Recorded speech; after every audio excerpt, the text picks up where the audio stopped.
Bismillahirrahmanirrahim. Assalamualaikum warahmatullahi wabarakatuh. Ibarat Allah yang kami muliakan, menurut BMKG Indonesia dan juga para pakar gempa dari luar negeri mengatakan Indonesia punya peluang mengalami gempa, apalagi Jawa yang memiliki 2 sesar raksasa di Jawa ini, termasuk di Jabodetabek sampai ke Cirebon, kemudian di daerah Jawa Timur termasuk Jogja, itu ada sesar yang sangat besar, ditambah beberapa sesar lainnya. Ini kalau terjadi gempa yang dahsyat, diperkirakan sampai 9,5 skala Richter. Akan seperti apa nasib kita ke depan? Allahu a'lam. Kita hanya berdoa dan berharap semoga tidak, semoga tidak. Saya juga berharap demikian dan kita aminkan bersama-sama. Mari, amin ya rabbana amin. Kulali, seorang pakar gempa Australia, baru saja menyampaikan bahwa dari Selat Sunda sana, dari Pandeglang, ada potensi gempa di dataran dangkal. Dan ini yang paling dikhawatirkan, Pak. Ini bisa menimbulkan tsunami setinggi 57 meter. Tsunami ini akan mengejar sampai seluruh Banten sampai ke Jakarta. Kalau 57 dari sana sampai Jakartanya sisanya 15 meter ketinggiannya. Apapun itu kita aminkan lagi, semoga tidak pernah terjadi. Amin. Tapi mereka bicara bukan orang-orang bodoh. Mereka adalah pakar dan ahli. Ketika mereka memperingatkan, maka layak untuk kita mengambil kesiagaan. Saya hanya sarankan pada kita yang mampu menghentikan bencana yang sudah diprediksi perkiraannya hanyalah Allah Subhanahu wa taala. Kalau begitu, ambil cara bagaimana Allah bisa mengalihkan atau menghentikan rencana bencana yang akan terjadi itu. Caranya gimana? Nabi sudah kasih tunjuk kepada kita. Pertama, lakukan taubat massal. Indonesia harus bertaubat. Dari apa bertaubat? Indonesia harus umumkan taubat ini kepada Allah Subhanahu wa taala, pemerintahnya, ulamanya, ya. Apa yang harus masyarakatnya diajak? Yang diajak taubat itu adalah negara Indonesia ini dengan rakyatnya. Satu, hentikan menzalimi para alim ulama. Gus Nur hari Kamis tanggal 27 Oktober, dia menerima hari Kamis itu surat panggilan, statusnya sebagai tersangka. Gus Nur menyampaikan dalam bentuk video, dia sampaikan, silakan laporkanlah. Sekarang saya sudah tersangka. Paling-paling saya hanya ditangkap, dipenjarakan. Atau mungkin bisa jadi saya dibunuh. Terserah kalian mau buat apa. Saya tidak ada takut. Tapi ingat oleh kalian, Allah Maha bangun. Allah Maha membalas. Allah Maha hidup. Allah pasti akan melakukan apa yang akan dilakukannya kepada kalian. Catat oleh kalian katanya. Mulai jam ini, dari detik ini juga, kalian catat semua. Kalian akan menyaksikan hal-hal yang tidak pernah kalian inginkan selama ini. Ditindaklanjuti oleh Polda Palu. Yang gempa besar besoknya, maghribnya. Jadi hanya selang 24 jam terjadi gempa besar di Palu sana. Anehnya, semua rumah bangunan gedung yang ada di sekitar rumahnya dan pesantrennya Gus Nur yang ada di Palu hancur. Tapi gedung dan rumahnya, pesantrennya Gus Nur utuh seutuh-utuhnya. Berdiri kokoh, rapi serapi-rapinya. Sebelah-sebelahnya rata. Masya Allah, Allah kasih lihat. Bahkan kantor Polda yang ada pun tenggelam oleh tsunami.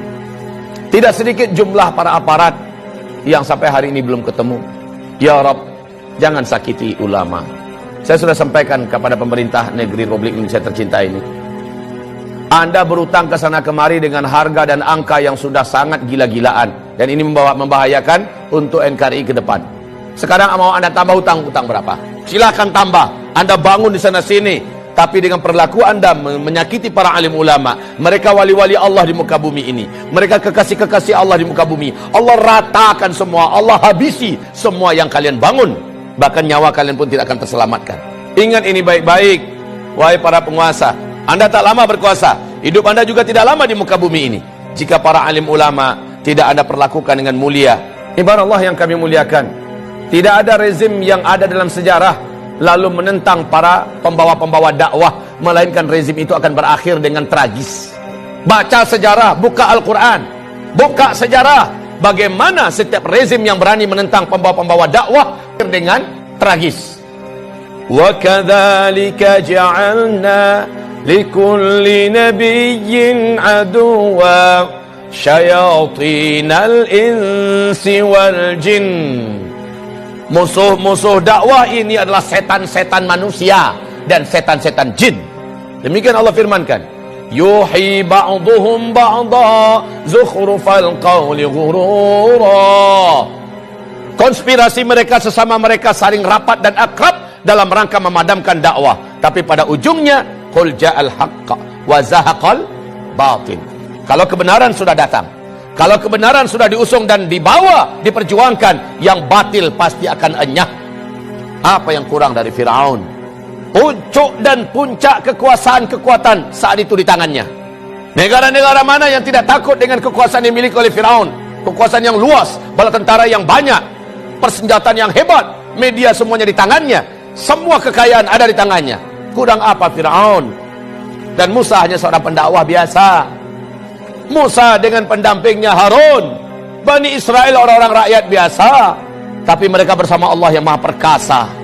Ketika semakin zalim Firaun kepada Musa dengan fitnah yang bermacam-macam, dengan cara yang bermacam-macam untuk menghabisi Musa, akhirnya Firaunlah yang habis. Bala tentaranya habis, lumpuh semua. Bukan sekedar lumpuh, mati semuanya, ditenggelamkan oleh Allah dalam Laut Merah. Kisah Firaun ini terulang abad demi abad, terus terulang dan berulang. Namrus sebelumnya, Ibrahim yang disasar. Namrus habis, dihabisi bala tentaranya oleh Allah hanya dengan tentara kecilnya berupa lalat. Namrus pun sekarat mampus.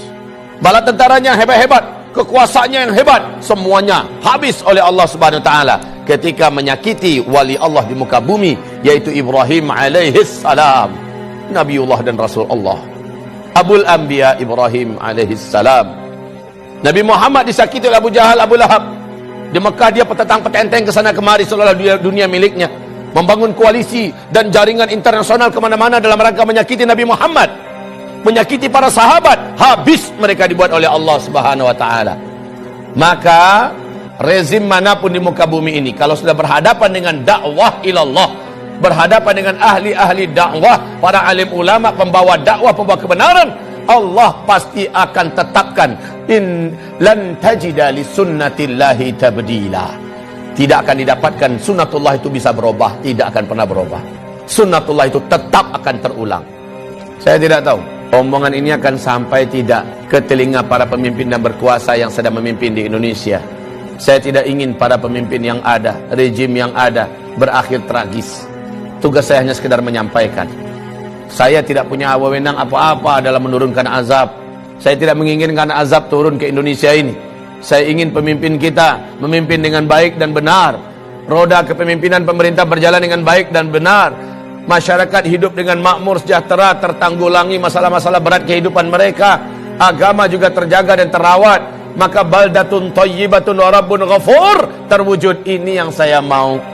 Tapi ketika yang dilakukan kebalikan daripada itu, maka inilah firman Allah Subhanahu wa taala di surat Al-A'raf ayat yang ke-96, walau anna ahlal qura amanu wattaqau la fatahna alaihim barakatim minas sama wal ard walakin kadzabu fa akhadnahum bima kanu yaksibun. Kalaulah suatu negara, suatu bangsa, penduduknya benar imannya kepada Allah dan mereka melaksanakan perintah-perintah Allah, meninggalkan larangan-larangan Allah dan Rasulnya, la fatahna alaihim barakatim minas samai wal ard, pasti kami bukakan selebar-lebarnya pintu-pintu barakah dan kebaikan dari langit dan juga yang keluar dari bumi. Walakin, tetapi sayang, kadzabu, mereka mendustakan, mereka melawan dan menentang. Fa akhadnahum bima kanu yaksibun, kami siksa mereka. Fa akhadnahum bima kanu yaksibun. Kapan siksaan itu? Afa amina ahlul qura ayatiyahum ba'suna bayata wa hum naimun. Apakah mereka merasa aman ketika dosa sudah dibuat di mana-mana, maksiat sudah dilakukan di mana-mana, Mereka masih merasa aman daripada siksa dan azab kami yang datang kepada mereka baghtatan, tiba-tiba. Wahum naimun, mereka sedang di rumah-rumah mereka, mereka sedang kumpul-kumpul dengan keluarga mereka, mereka sedang mau tidur atau sedang tidur, datang kepada mereka siksaan kami. Wahum naimun. Awa amina ahlul qura ayatiyahum ba'suna duha, atau kami siksa mereka di waktu duha. Wahum yal'abun, mereka sedang main-main. Baik saudaraku, hamba-hamba Allah yang kami muliakan, insyaallah semoga bermanfaat yang saya sampaikan. Mari kita istighfar dan tutup dengan doa kafaratul majlis.